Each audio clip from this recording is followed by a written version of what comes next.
Hello everyone, I hope you all are fine. So in this video I am highlighting a major issue which is faced by many of the students.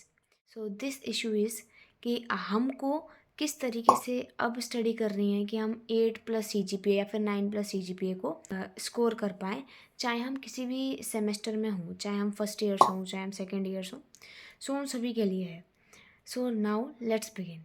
Majorly आपको अच्छा score करने के लिए, जैसे कि अब कम time रह गया है, अब 10 to 15 डेज़ ही रह रहे हैं आपके एग्ज़ामिनेशन को स्टार्ट होने में, एंड उस पीरियड में भी आपके प्रैक्टिकल्स भी होंगे एंड जो भी आपके असाइनमेंट सबमिशन होता है वो सब भी आपके चल रहे होंगे. So I know it is quite difficult for all of you to manage the time properly. ठीक है, ताकि हम अपने सब्जेक्ट्स को टाइम दे पाएँ.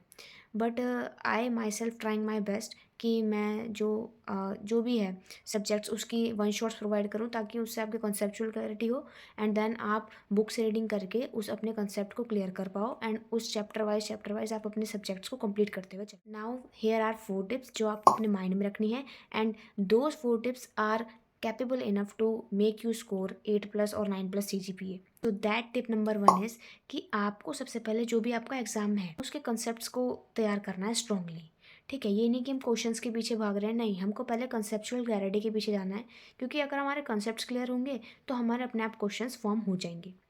Now moving to the second tip which is the most important, which is अगर आपको कोई एग्ज़ाम में क्वेश्चन दिखता है कि जो आपने नहीं पढ़ा, ठीक है, बिल्कुल नहीं आता, बट आपको उसको अटेम्प्ट करके आना है. Do not try to leave any question, चाहे आप किसी भी कोर्स से हो, चाहे आप किसी भी ईयर के स्टूडेंट हो, आपको कोई भी क्वेश्चन जो है लीव नहीं करना है.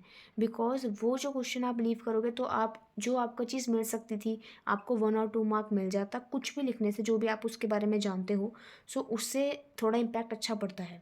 ठीक है, एग्जामिनर पे, तो वो आपको गेन हो सकता था, बट आप उस चीज़ को लूज़ कर दोगे अगर आप उस क्वेश्चन को लीव करके आओगे तो. Now moving to the third tip which is our do not panic. चाहे किसी भी तरीके का पेपर आए, चाहे आपको आता हो या नहीं आता हो, but it is guaranteed, I am damn sure कि अगर आप पढ़ के गए हो के अकॉर्डिंग आप उतना पेपर सॉल्व कर पाओगे कि आप अच्छे खासे मार्क्स को गेन कर पाओ, अगर आप डेडिकेटेडली पढ़े हो तो. ठीक है, नाउ अभी भी टाइम नहीं है, अभी भी टाइम नहीं गया है, it is the best time. So put your best in it. अगर आपको कोई क्वेश्चन नहीं आ रहा है तो पैनिक की सिचुएशन में ना हो, बस उसको कामली हैंडल करके जो भी आपको उस चीज़ के बारे में पता है, चाहे आपका थियोरेटिकल सब्जेक्ट है, चाहे आपका कोई एनालिटिकल थिंकिंग पे सब्जेक्ट है, तो आप उस पर फोकस करके अगर आप करोगे तो जेनुअनली आपको मार्क्स उसमें मिल रहे होंगे, अगर आप उस सब्जेक्ट रिलेटेड उस चीज़ के बारे में लिख रहे हो तो. Now coming to the last tip which is our time management.